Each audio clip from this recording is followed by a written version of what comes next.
안녕하세요, 이하익군입니다.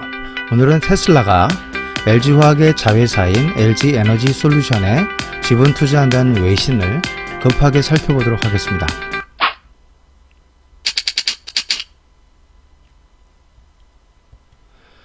테슬라가 LG에너지솔루션에 지분 인수를 원하고 있다는 코리아타임즈의 기사입니다. 익명의 은행 관계자가 언급하였다고 합니다.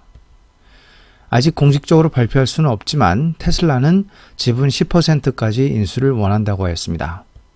LG에너지솔루션의 지분을 인수할 경우 테슬라는 배터리 직접 생산에 리스크 없이 테슬라의 전기차에 검증된 배터리 공급이 가능합니다. 일론 머스크가 트위터로 언급한 대로 테슬라는 여전히 배터리 공급업체에 의존할 수밖에 없으므로 테슬라의 배터리 신기술을 배터리 공급업체와 협력을 통해 구현할 것입니다. 테슬라는 배터리 크기와 에너지 밀도 간 최적점을 찾고 있습니다. 배터리 데이에서 밝힌 대로 16% 긴 신규 46800 셀은 에너지 밀도가 5배 증가합니다. 테슬라는 직접 배터리를 생산하는 높은 리스크를 지기보다는 지금처럼 배터리 생산을 파트너에게 넘길 가능성이 큽니다. 현재 테슬라는 파나소닉과 함께 기가 팩토리를 운영하고 있으며 이를 더욱 다변화할 경우 테슬라는 배터리 구매 비용을 더 줄일 수 있습니다. CATL도 테슬라에게 배터리를 공급하고 있으나 아직 검증된 원통형 배터리를 대량 양산하지는 못하고 있습니다. LG화학의 배터리 부분은 올해 7월 25% 이상의 시장 점유율로 CATL과 파나소닉 둘 다 제쳤습니다. 코리아타임즈의 단독 기사이며 또 익명의 은행 관계자와 세컨 소스가 누구인지는 밝히지 않았기 때문에 테슬라 투자의 진위 여부는 아직 알 수 없습니다. 뉴스 기사가 사실이라 가정해 보겠습니다. 지난주 이야기꾼이 배터리데이 전후 바뀐 게 별로 없다고 말씀드렸습니다. 배터리 내재화 역시 무모한 계획이라고 말씀드렸습니다.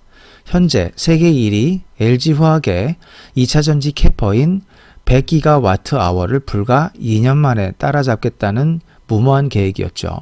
기사 내용이 현실화되면 배터리데이에서 언급한 배터리 생산 역시 지난 5년간 파나소닉과 배터리 공동 생산을 한 비즈니스 모델을 그대로 가져가겠다는 것입니다. 이 경우 간접적으로 달성이 가능합니다.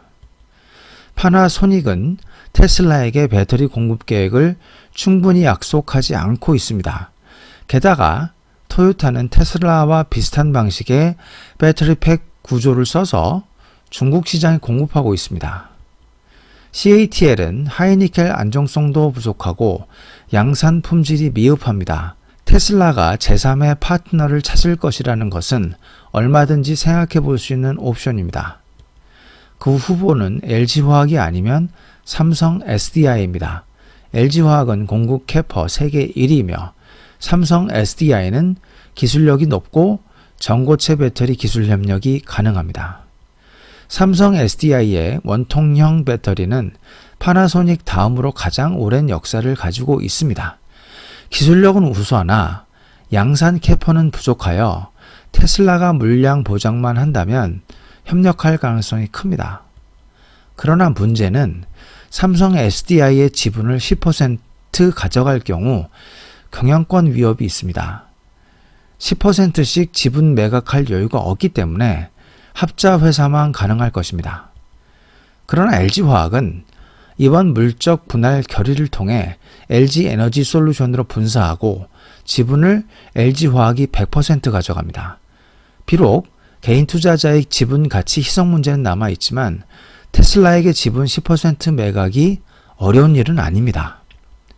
오히려 LG화학이 테슬라를 재무적 투자자로 가져가는 것은 일석이조의 효과가 있습니다.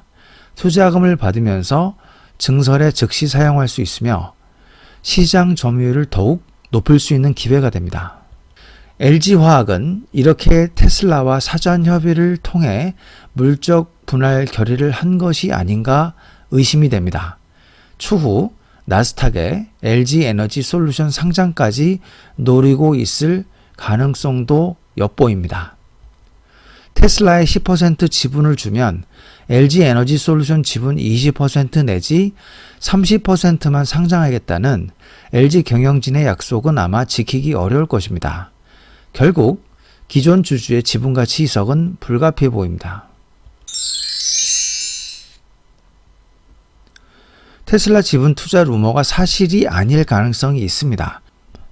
공급 물량 확보에 4조 원의 지분 투자가 꼭 필요한지 의문이기 때문입니다.